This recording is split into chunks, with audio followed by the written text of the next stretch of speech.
Welcome to Unlearn the Crap TV with your host, Kathy Baldwin. Unlearn the Crap TV is more than just a show. It's a movement towards breaking free from the disempowering structures designed to benefit the few at the expense of the many. It's about education, healing, and unlearning the detrimental beliefs that have been ingrained in society for generations. So now, please welcome the host of Unlearn the Crap TV, Kathy Baldwin.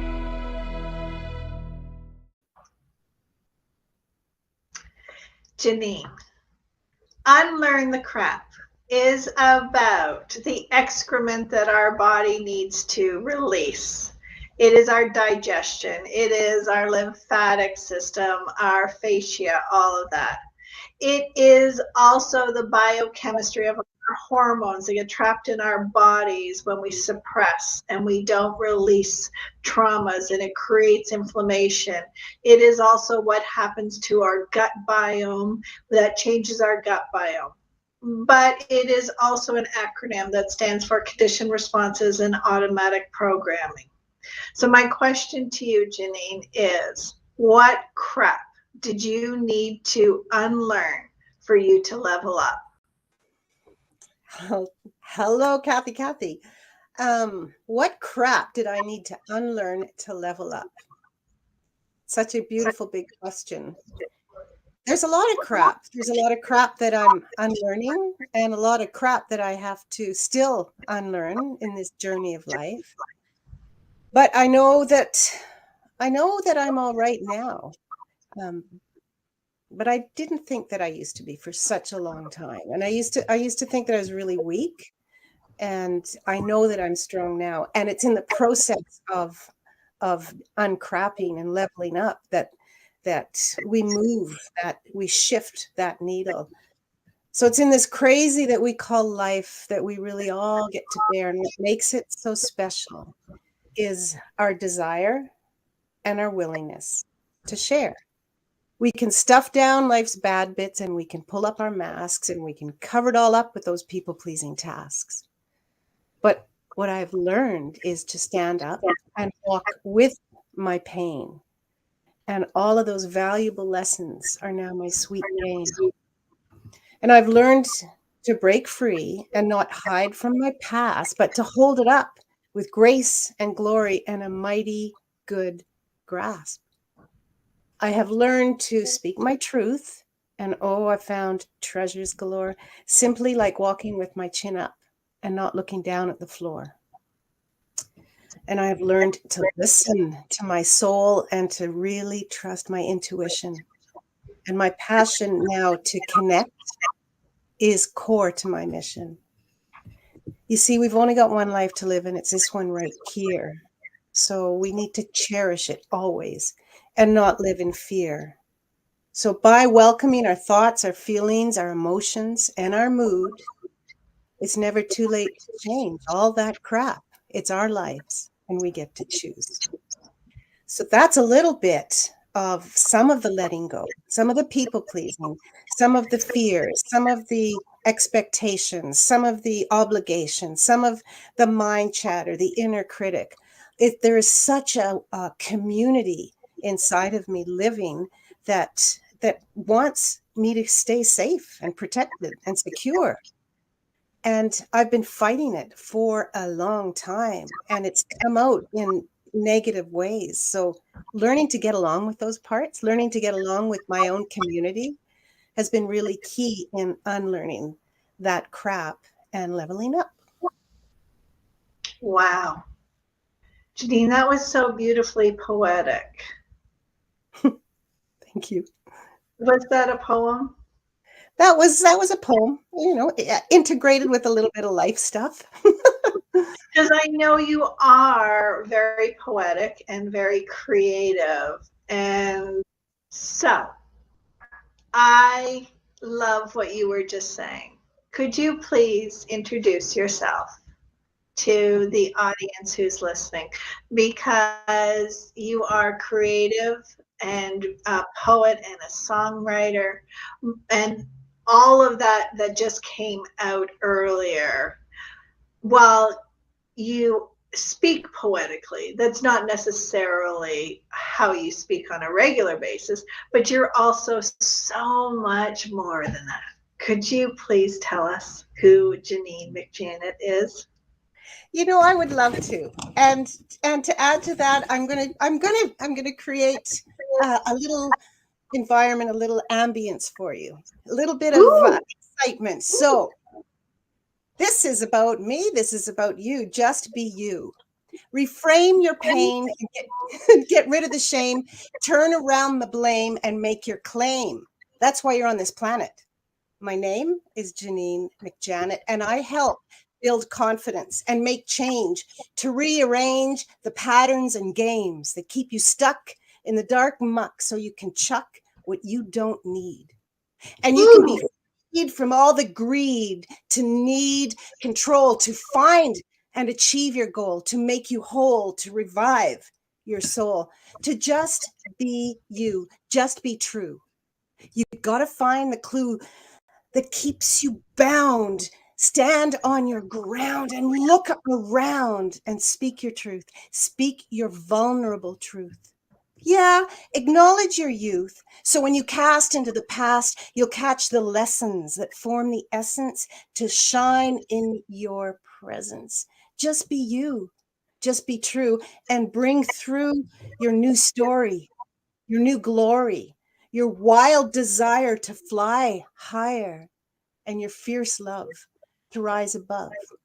It's really important to just be you. And for so many years, that authenticity was stuffed down, deep, deep down in the caverns in the basement of my soul while I was trying to be for someone else who they thought I ought to be. So what I do is I inspire women to think differently, to speak up for themselves so that together we can create and transform our families, our communities, and our world. And I believe that we all have the capability, the capacity to change what is not working in our lives. And it's mostly an inside job. Oh, it is 100% an inside job. And I'm going to add to what you just said, and then I've got something I just want to point out about the beauty of what you just said. Not only do we have the capacity, but we have the responsibility. We were born into this world with a special gift, a special message, a special place in this world. And when we play small, and when we self-sabotage, and when we don't step into our zone of genius, we are creating a hole in the fabric of our world and our community and our universe.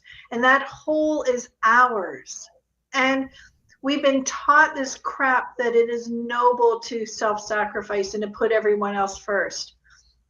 But that is a lie, because when we do that, we are actually denying the very thing that our world and our communities and everything is looking for from us.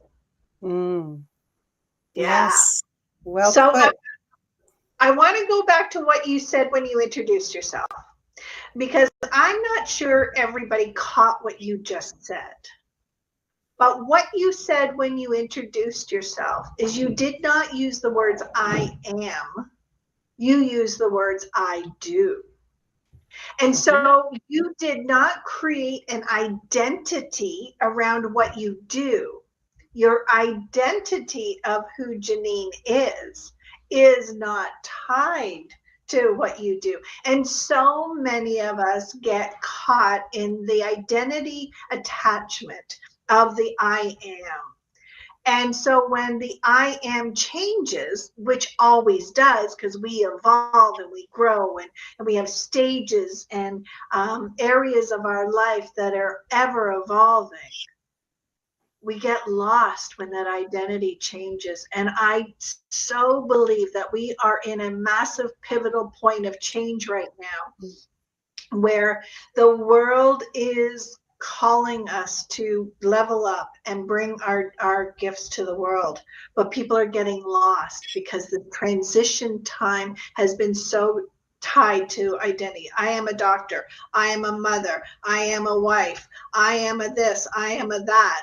And when that changes, when they go into retirements or they become an empty nester, or the world changes and AI takes over your job and whatever, now we're lost. But you talk about what you do, what you give, what you provide.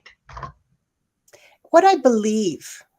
I really think it's important to talk about what we believe. And I noticed I didn't say, oh, I am a fill in the blank, even though, you know, a hypnotherapist, a coach, an RTT therapist. So what?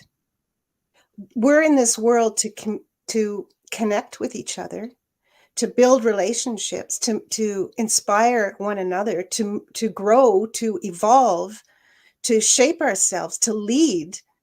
And I don't feel, I lived with a label for 28 years, Kathy. My label was environmental protection analyst. Woo. And I used to introduce That's myself. Yes, it's hot, isn't it? Air quality was my thing, outdoor air quality. I would introduce myself to get away from what everyone else did in this government.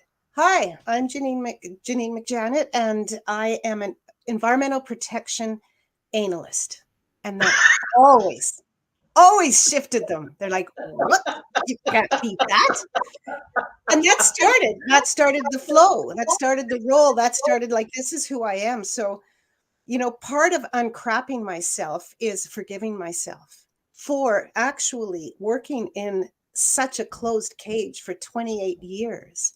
Oh, yeah. And yeah, so moving and busting free to do something that really felt, you know, you mentioned the hole in our soul, to really patch that hole in our soul up, to do some sort of like psychic surgery on myself so that I could be, Yeah. you know, not so that I could do, because I've always done what I've done. I've just never expressed it as I would have liked to. But isn't that part of the journey, right?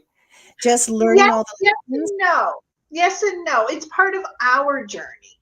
But what my mission and my vision is when we teach people that the crap we've been taught and where our true power lies, then we can save people decades. Yes. Where they can catch it earlier. They can find out who they are, what lights them up, what creates their passion, what their dreams, their goals are. And if we can start catching people in their 30s or their 20s or even their teens to discover and find out who we are without living so much of our life in the shoulds. Yeah. Shoulditis. Shoulditis. I like that. Yeah.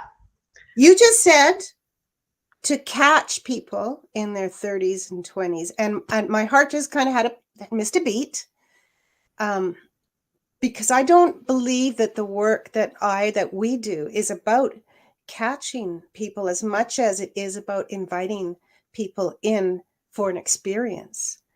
And yes.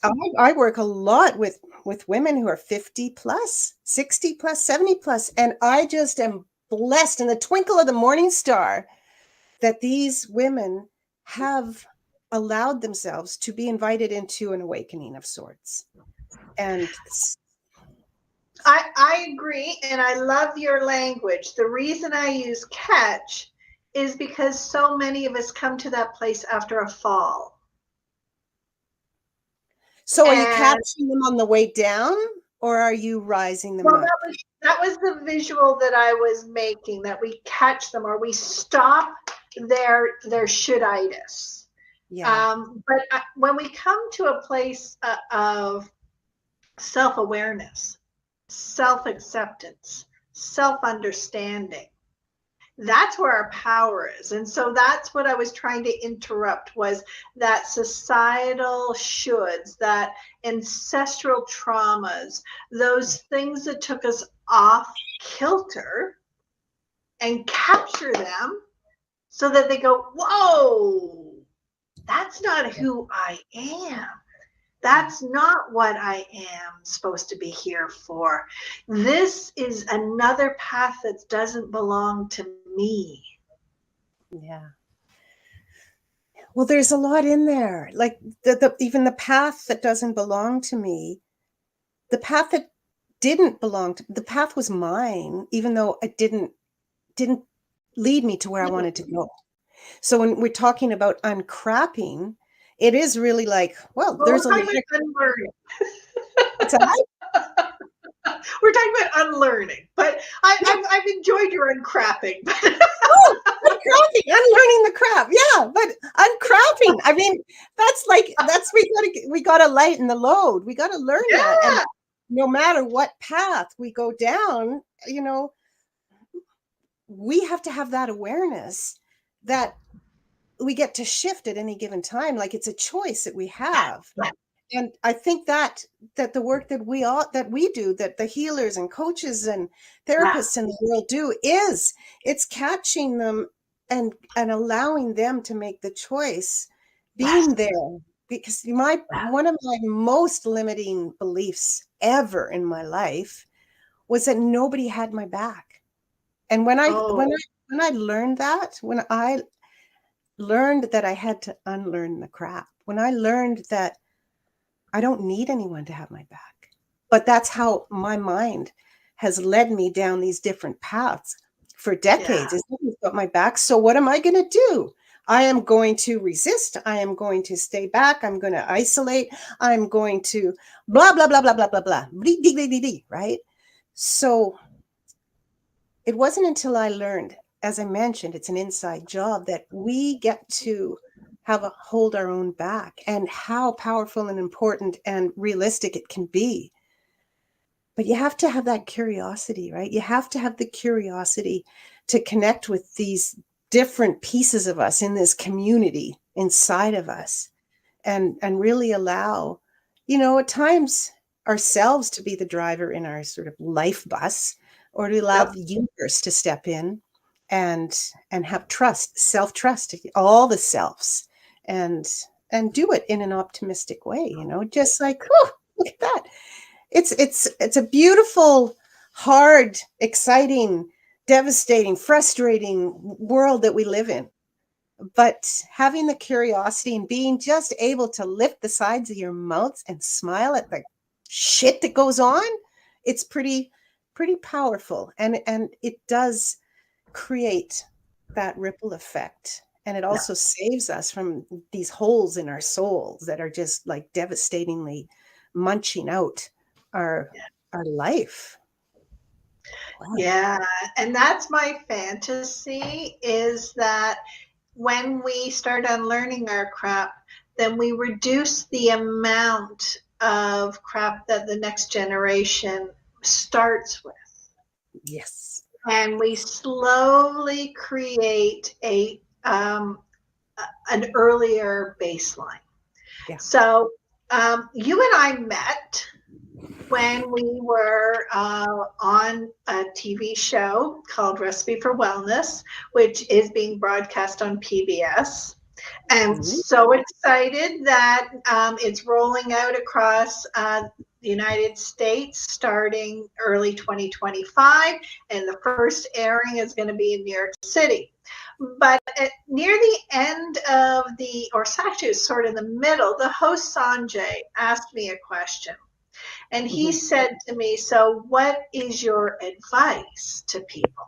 What is the key for them to unlearn their crap? And my answer was, intimately know thyself. Mm. That when we know ourselves, because in my own journey, the hardest part of what I had to do was look myself in the mirror, in the eye, and apologize to myself for every time I let myself down, every time I betrayed myself, every time I put somebody and something else ahead of myself and allowed myself to be walked on because my role was they're more important, or this is what family does, or whatever the expectations were. What did you say was your one piece of advice to people during that show? Well, I don't remember. I don't even remember that I was asked that question, but just listening to what you had said is really is pivotal, right? Being intimate with ourselves. And if I could give a piece of advice, right now, because it changes, as you mentioned, through our lives, our messages change, our passion, our vision, mission, all that changes. Right now, it would be to play with the possibilities. Play with the Oh, possibilities. oh, I need more words. Tell I me could more. give more, but I was trying to be succinct there. No, no, no. I always want more of you. So more words. Tell me more. It sounds so delicious. Well, play, let's look at those two words, play and possibility. So what is play? Play is not just jumping up and down on trampoline, smiling and laughing. Play, we get to play in the dirt and the muck as well as the sand and the flowers. So the possibilities are everything before us, all of the choices that we can make, all of the different options. So we are conditioned to play in one way. And as we grow older, don't play, don't do that, be serious, get a job, blah, blah, blah, blah, blah. All the messages go off. So, what would it be like if we just took some of that which we wish that we shoved down for so long? The childhood curiosity, the desire to connect to so many people and build relationships and laugh and cry, all of those things that we did without guilt or shame, to be able to bring that play into our relationships, even if it's hard relationship, even if it's at work. What are the possibilities using that curiosity, and how can I play in it, even if it's hard, even if it makes me sad, even if it's devastating, even if it makes me angry? There's a message in everything that we learn. That learning, we can learn from every experience, we can learn from every conversation, but we have to be aware of it. And we have to understand that our beliefs are different to other people's beliefs. Not everyone thinks like me. Gosh, what a crazy world it would be. Not even my husband. Those people that we call in closest to ourselves are often on the other end of the spectrum. And we sometimes wonder, well, why are we together? We should be more alike, blah, blah, blah, blah, blah. Again, it's like, oh, we're together with the people on the path to play in that possibilities, in our potential, in the playground of life. Oh, I love that. And you said something that tweaked me, and so I want to pull us back to this conversation, which was, you said, even if it's hard, even if it's difficult, even if it gets us angry. And the visual that popped into my head was professional sports. Yes, they're playing a game, but it's hard. They get hurt, they get angry, they get frustrated, but it is still the love of the game that drove them to do that. And yet we have this belief that play is frivolous, that play should always be happy and easy.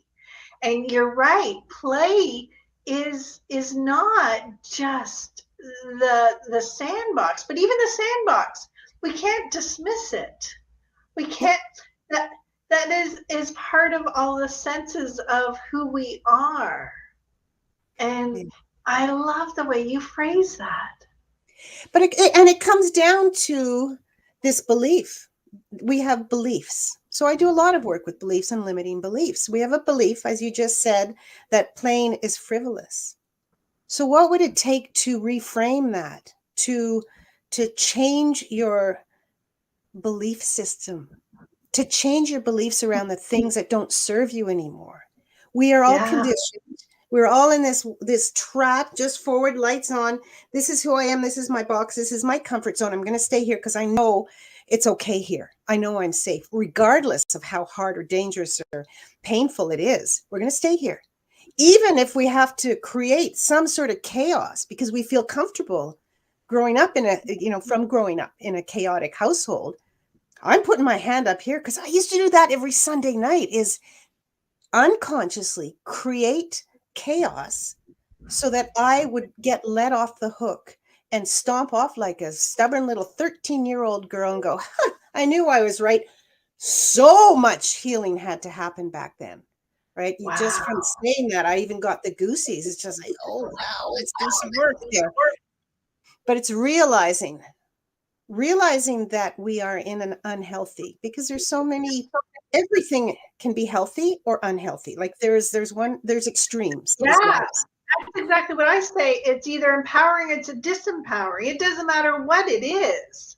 Yeah. And for you to have that self-awareness and be able to take a step back and look at your own behavior, because so many people would look at that, it's not my fault, they did this happened to me. Your fault. But what we understand that we are creating the chaos because of our perspective and the story that we create about what's happening. We create the chaos because that's how we're conditioned. That's what we feel comfortable in, right? So it is unlearning that crap. So you have to be aware, understand what your beliefs are. And then once you understand what your beliefs are, you know, a core part of my work is to help people understand what their beliefs are and to help them understand that they can be changed, they can be transformed, and they don't serve you as well. And all this nonsense and this inner chaos that we have inside of our mind, inside of our body, that causes all sorts of destruction and disease, it can be changed. We have a choice, right? It's your choice. And that's what's really powerful, is to be able to understand that we've always got a choice. Yeah. And where I think our power is in the quality of choices we bring in.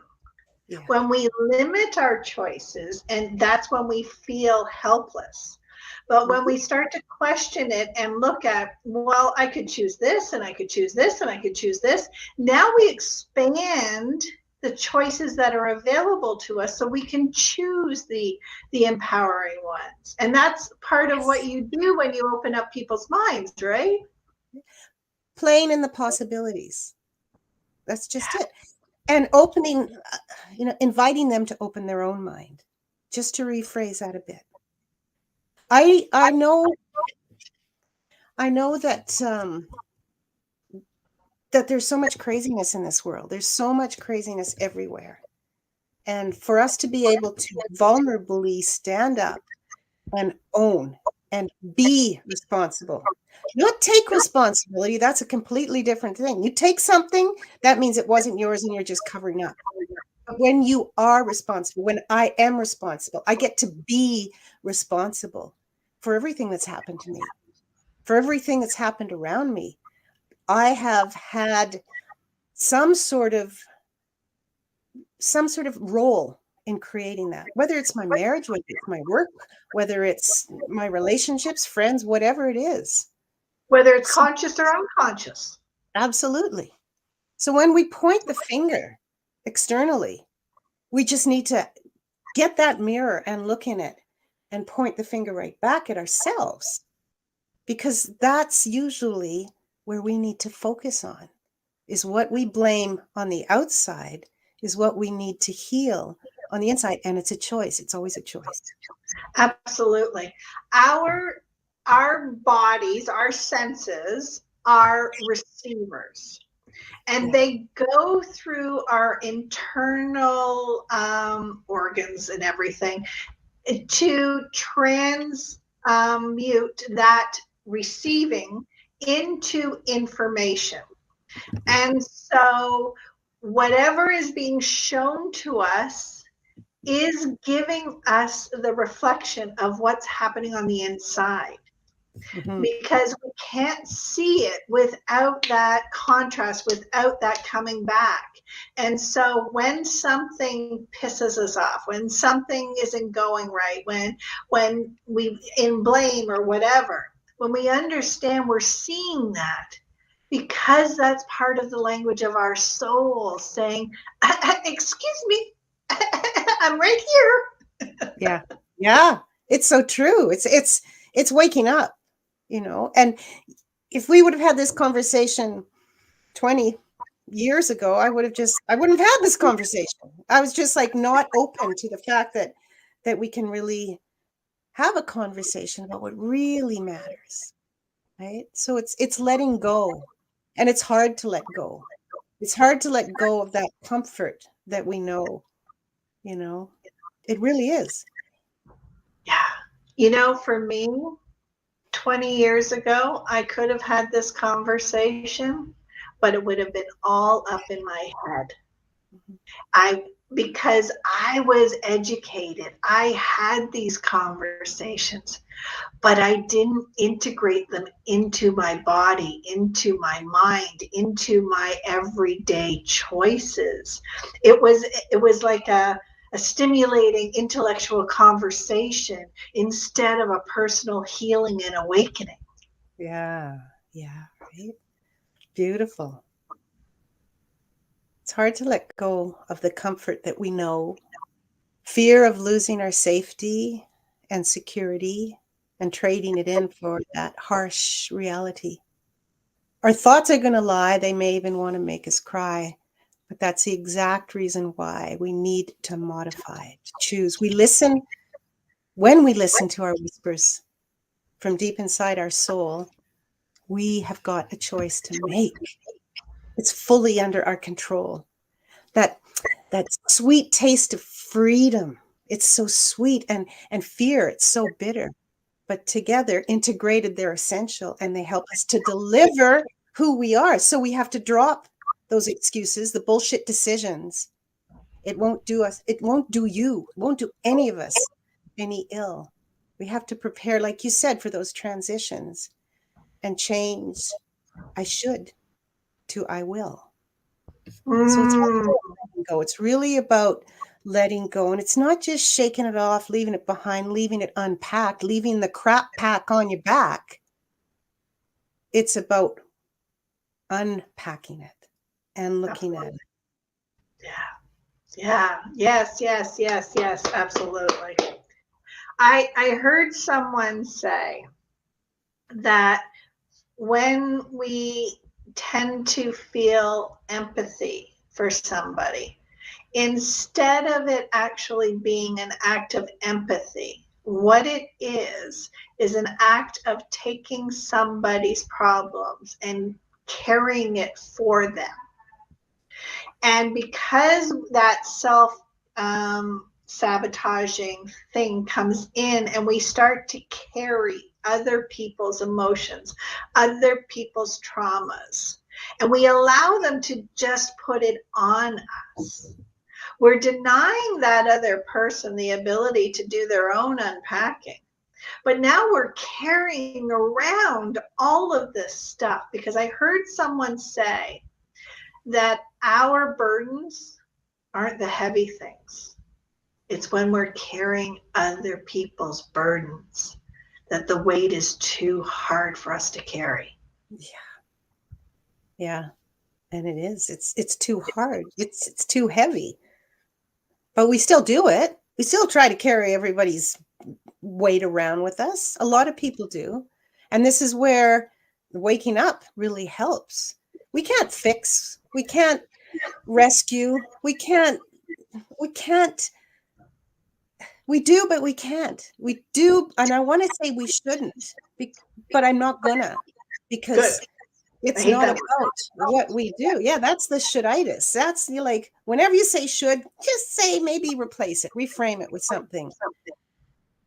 But when we even look at our families, and like, oh, I know what's right. This is the righteous nerd, I call it. When she shows up inside me, part of my community, Miss Righteous, maybe I'll call her Patricia, Righteous Patricia, or Roberta, because I love alliteration. When Roberta shows up and she's like, oh, you got to make sure that everything is under control. Kathy, the controller, comes out, and Roberta, and they just start to gang up on me. And I'm like, ooh, so this is our mind, like Inside Out, the movie, these little pieces in there with at the switchboard. And so it's really acknowledging that we don't need to. We have to look after ourselves first. Yeah. And when it's only enabling others, it's only stealing from them. It's a form of manipulation. When we try to fix, oh my gosh, I'm the fixer. I am the biggest fixer. I'm the biggest people pleaser. That's part of my path and my past path. And they're very strongly implanted in these neural pathways in my mind. And so trying to dig a new pathway, this one's easier, this one's easier, this is more comfortable, more chaotic. So, okay, get the shovel out, do that soul excavation. I'm going to create a new path. So it is work. You can't just read a book one day or listen to a podcast and, everything is changed. It's work forever and ever. And so one of my biggest opportunities, I was going to say challenges, but I think it's an opportunity, is when I look back and see how much I fell into that people-pleasing role, which is highly manipulative, trying to rescue and fix everybody else's things. What was I doing? I was just ignoring my own shit, my own crap. Yeah, because it's easier to fix something on the outside than it is on the inside. That's where the real work is. So I have a question for you. You said one of the tools that you use is hypnotherapy.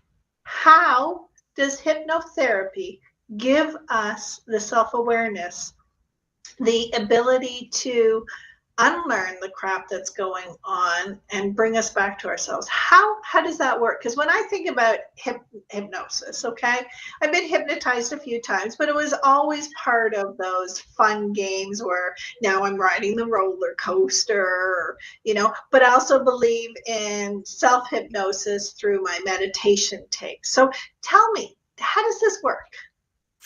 Well, it's a good big question. There's two kinds of hypnosis. And one is the stage hypnosis, which you mentioned, getting up on stage, clucking like a chicken, whatever it is, still mind over matter. Somebody is offering you suggestions, and subconsciously you're taking the suggestions and acting out, even though there might be a conscious component to it.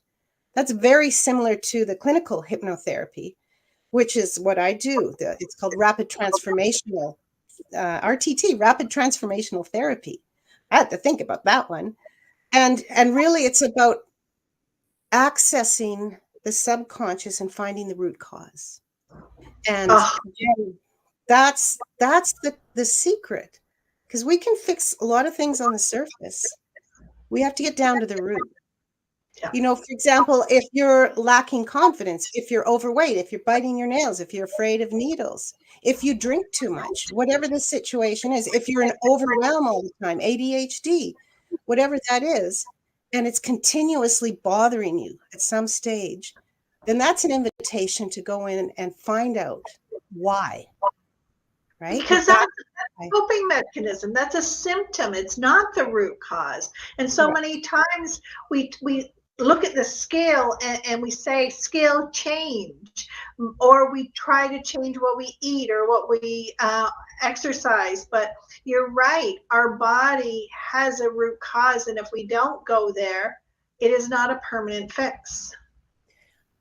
Our body may have a root cause as a result of our mind having a root cause. Yes. And so when we dig down to find out what those root causes are and why this behavior, often addictive, and not just to substance, but to behavior as well, and thoughts, and connect them, that's the understanding that we need to make quick transformation, long-term transformation. So you can stay in a therapist's office for a year, for 5 years, for 10 years. I just heard this morning, one therapist said I had a client for 15 years. I'm like, what? Because it's just regurgitating the pain. You have to get to the root cause and transform the pain. And there's many different tools within hypnotherapy that you can use depending on what the circumstances are, depending what comes up, where we reframe our language, we change our beliefs, we transform our beliefs. Which is can you do that in the therapy session or in the Absolutely, that's what it's about. Yeah. Wow. So it's such a beautiful, powerful way to find something that is bothering you, an issue, a problem, whatever you want to call it, and just go a little bit deeper. Now, this is not experiencing trauma. Again, it's not the idea of hypnotherapy is not to re-experience trauma, but to understand the root cause and then do the transformational work to get to a new place, a new space, new beliefs.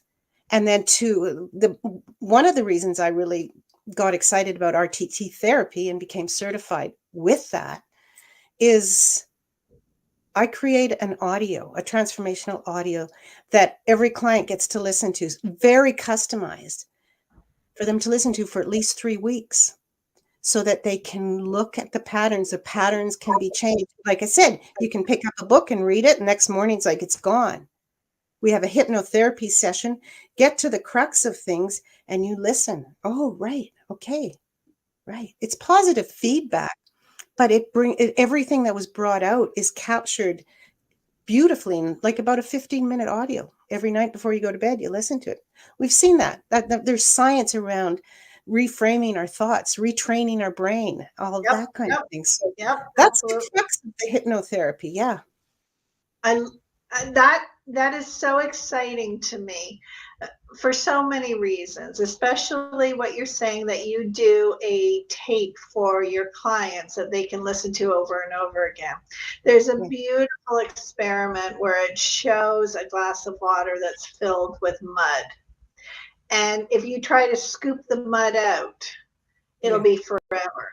But if you just run clean water in, the mud will just lift and go out, and you'll be left with nothing but the clean water.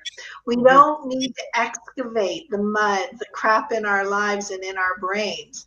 We just need to fill the cup with really clean, fresh, empowering thoughts, feelings, beliefs. And that's what you do with your clients, isn't it? Yeah, it's an emotional refresh. And like even saying that in the work that I've learned around nutrition, it's not about stopping eating anything. It's about eating the right things. And then you're moving out the bad stuff. So that's similar to your water and mud image, is just like eat, take, think. This is, for me, it's about think the thoughts to move the other ones out. What do you really need to hear? Do you want to sit around? Do you want to gossip? Do you want to complain? If you do, that's your choice. And the people that will get involved with those conversations. But if you want to make a change, then you have to invite other conversations, other people into your life. You have to stand up. You have to rise up. You have to make a change. You have to set boundaries. You have to speak your truth, right? Because if you don't, you're going to stay stuck in the muck. And so me being stuck in the muck in the government, I remember looking out the window and just like, oh, I've got blah, blah, blah many years before I get good pension, rah, rah, rah. And there'd be a raven that flew by, and I'm like, oh, how free that bird is. Well, I'm stuck in a cage. I was stuck in a cage of complacency for a long time, a corporate cage of complacency. And so whatever we're stuck in our lives, whether it's a relationship, wherever we feel stuck, whether it's our fitness, whether it's our nutrition, our spirituality, our home life, our career, whatever it is, there's an option, there's a choice. And that's why it's really important to play in the possibilities of what's out there. Because this thing between our ears, we got it. We have power. It's such a powerful thing. And only 10%, I think 8% of it is in the conscious zone. There's like 80% in the subconscious. So why not use it for us instead of against us, to build the life that we want, rather than live in the one that other people want us to live in? Yeah. Janine, I am so excited to have this conversation with you. Every single time you and I have one of these conversations, it's always different, and you always bring something that is so awakening and lifts my soul and my spirit, and it's just such feel good time when I talk to you. And I know the difference you make with your clients. And I am so excited that you are sharing this recipe for wellness journey with me, and that you are sharing this Unlearn the Crap journey with me. We're special ingredients, Kathy. We're special ingredients in the recipe for wellness. And I think every single one of us is a special ingredient in their own journey, in their own wellness. It's just you gotta look at the cookbook sometime and see what else is needed for you to really turn into that beautiful, blooming, precious, phenomenal you. You're so poetic and so amazing, and you just touched the foodie in me. Janine, how do people connect with you? How? Well, I've made it easy. FindJanine.com. It's Janine, FindJanine.com. And there, if you want to get together in a conversation and talk, maybe RTT therapy, hypnotherapy, coaching might be something for you. If you want to chat, there's a place for you to book a call. I've got some freebies on there as well, and some examples of summit talks. And yeah, FindJanine.com. That's where it's at. Wonderful. Well, I'm going to encourage everyone to go find Janine and unlearn their crap so that they can level up. Thank you, Janine, for having this time with me. I so appreciate it. Kathy, we grow, we learn, we teach, we love, we join, we leave, we rise above, we trust, we give, we win, we lose. We survive, we strive, we thrive, we choose, we fear, we fall, we fail, we cry, we laugh, we love, we live, and we die. On that note, until next time. Thank you very much for having me. This has been Unlearn the Crap TV with your host, Kathy Baldwin. Tune in each week as Kathy challenges you to rethink everything you know about personal empowerment and societal structures. Thursdays, 4 p.m. Eastern on the Bold Brave TV network.